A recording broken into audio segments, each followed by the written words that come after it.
imong ginapasabot, nagyo kay ginaigo. Nagyo siya ginaigo mga igala. Si Mayor Lini kuno dili buta paminaw sa nato para diretso. XFM Katropa. At bago tayo magtapos, ang Natapos ka. totoong lingkod bayan ay hindi bulag sa mga ginagawang trabaho at programa ng gobyerno. Hindi naninira para sa pansariling pag-angat at hindi ginagawang katatawanan ang kalusugan, buhay o kamatayan ng isang tao.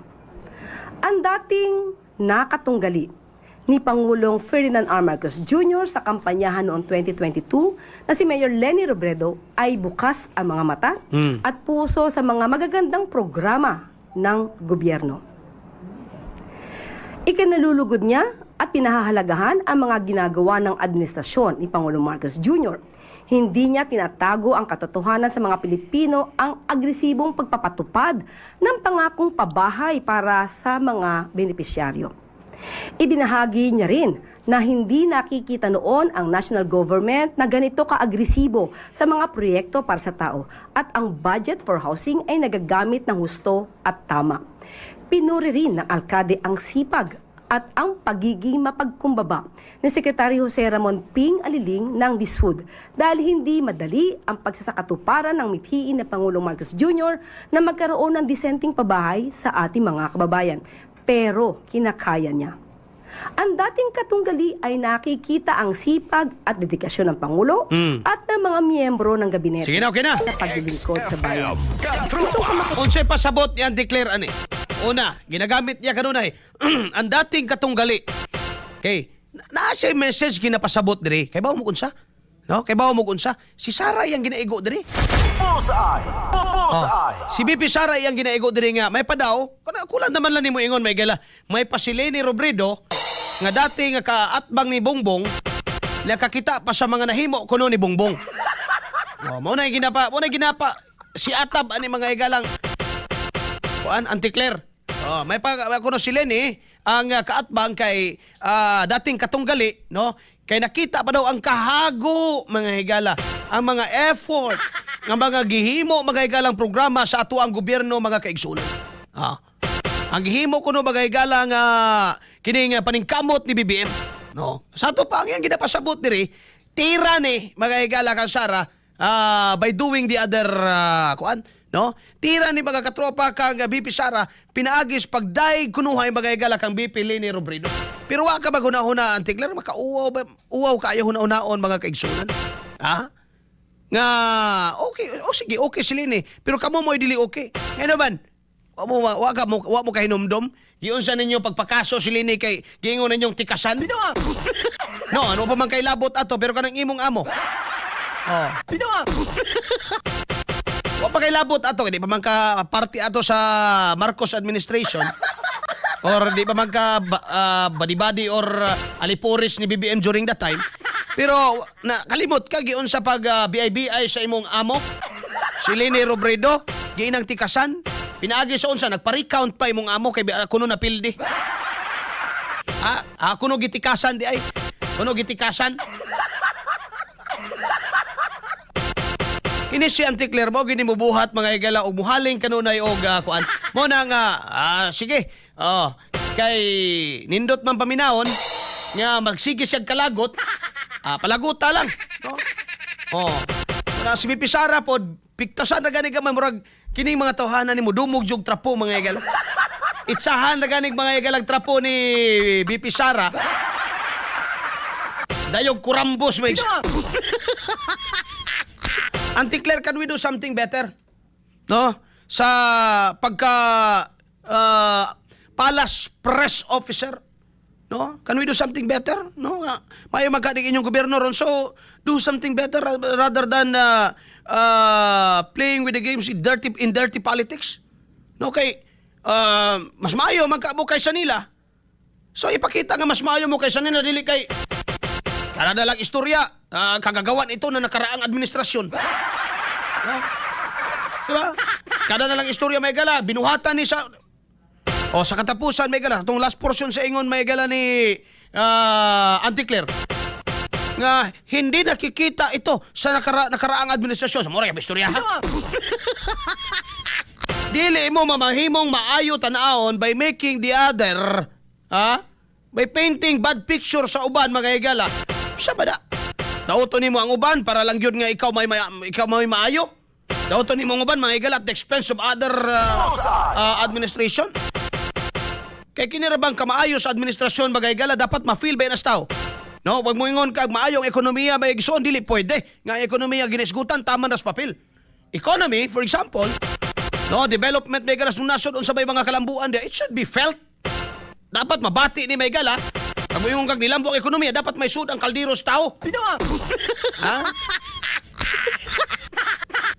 Dili ba kay igsoon kay mukuan ka kini bang magsigag pasiatab diha nga okay na kay atong ekonomiya dagagihimo ang pangulo pero pag pagtanaw nimo may galas tinuod nga lakaw sa kinabuhi nagsampila ang mga katawhan og nagilaid may galas tumang kalisod.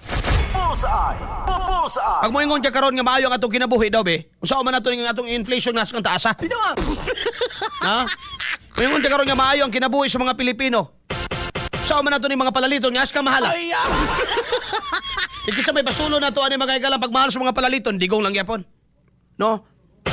Kining administrasyon mga higala sa perfect example no sa trapo. No? Traditional politics may higala. Bullseye. Bullseye. Ay pinaka-example may higala sa trapo. Magsigig sa daoton nimo imong kontra daoton para ikaw mga higala mo imong lutaw nga kuan. Bullseye. No? Dao sige la pahid.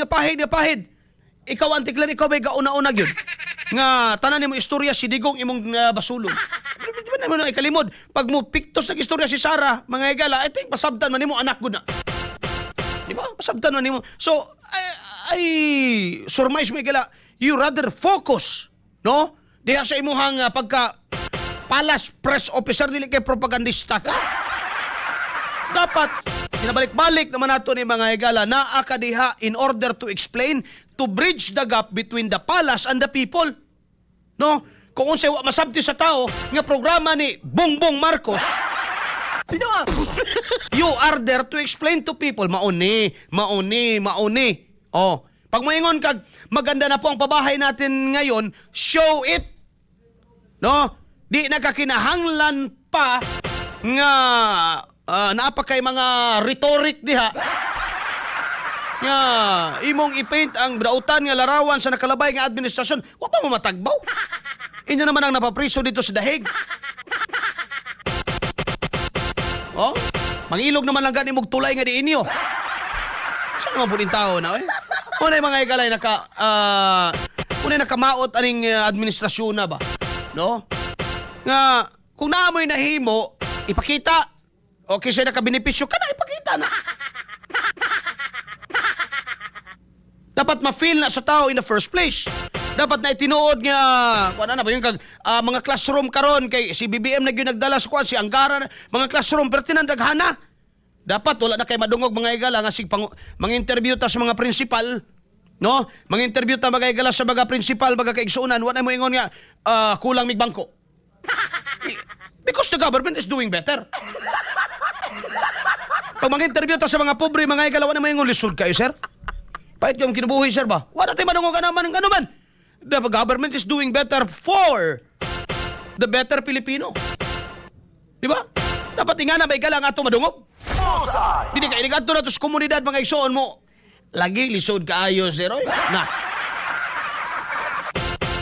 Pabahay. Imong ginapasiata pabahay. Asa man nga pabahay? Kaya di man pwede nga naalam mo yung pabahay sa Pampanga. Naalam mo yung pambahay sa Naga. Of course, Leni Robredo, if ang iyang area, ang iyang syudad may gala, is a beneficiary, natural lang, may gala nga may siya, salamat, Bongbong. Diba? Nabay bag-o di ha? Happy birthday na ako natuplok noon. Nabay bag-o di ha, mga igala, natural lang. No? Auntie Claire, saya nga po na ng utok na to nga magpabugo-bugo na lang po ta mga igala. What do you expect, mga gala? Inga na kay ingratos lining mo ingon nga wa ko ganahay aning ibanghatag ni BBM dire. Wa ko ganahay aning mga pabahay gitukod ni BBM dire. There must be a reason. No? There must be a reason, mga gala nga nganong gibutangan dakang linig gibutang ang pabahay. There must be a reason.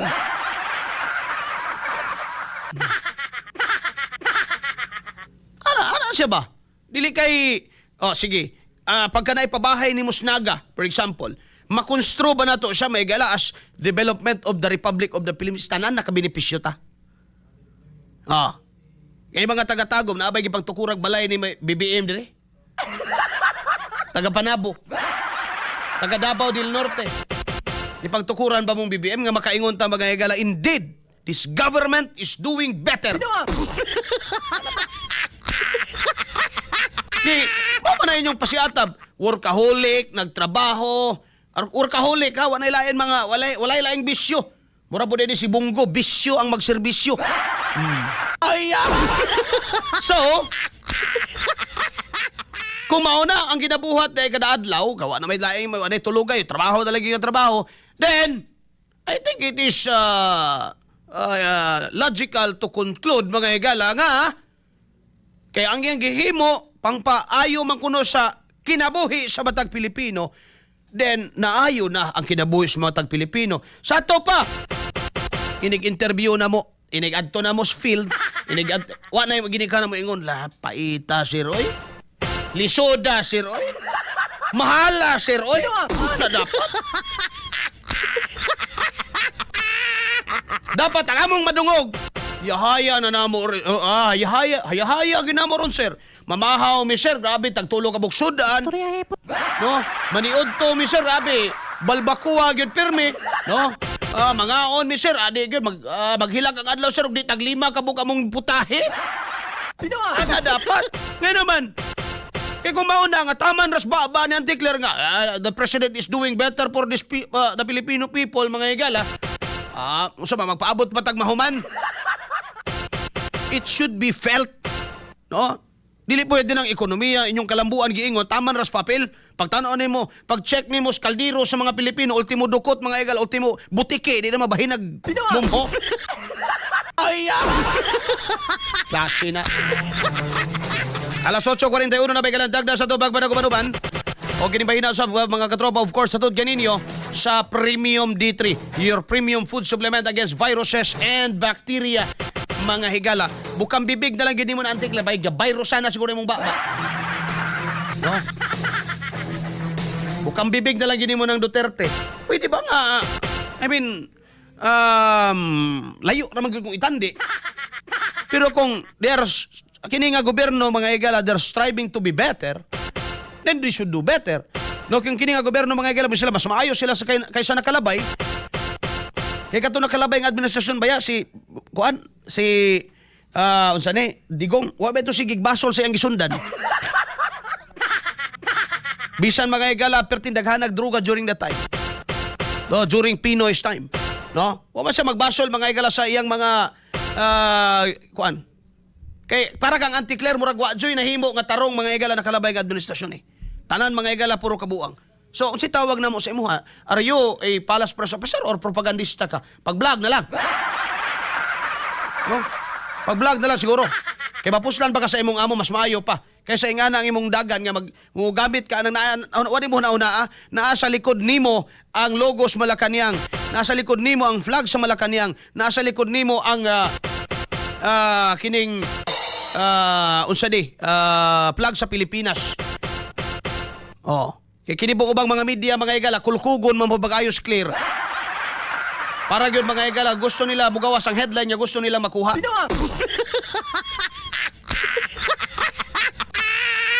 Nya si Claire pod kay kargahanan pod. Naglakaw pa lang mga higala, nangambras na. Una yung ingon ni Irise, yung palace press officer natin, araw-araw may inaaway. Para makalimot lang yun ta mga higala. Lagi dead cat strategy ba, no? Lambusan ta ba higalag patay nga iring. Para lang mga higala ma-divert ang atong attention. Ang flood control asa naman? Ay ko ina mo mangyapon na di ba? Ang flood control ang ginabasol ni Claire Baya si Digong. Katong kumusta man ang katong kaso karon sa di ba kay naman ni Supreme Court karon mga higala lang tong hisgot ana kay masab judicio niya ta, no? Kanang kalabot mga higala sa mga insertion, no? Di ba pitin nakuha sa mga insertion? Klaro naman yung kain na mga kaisunan. Bullseye.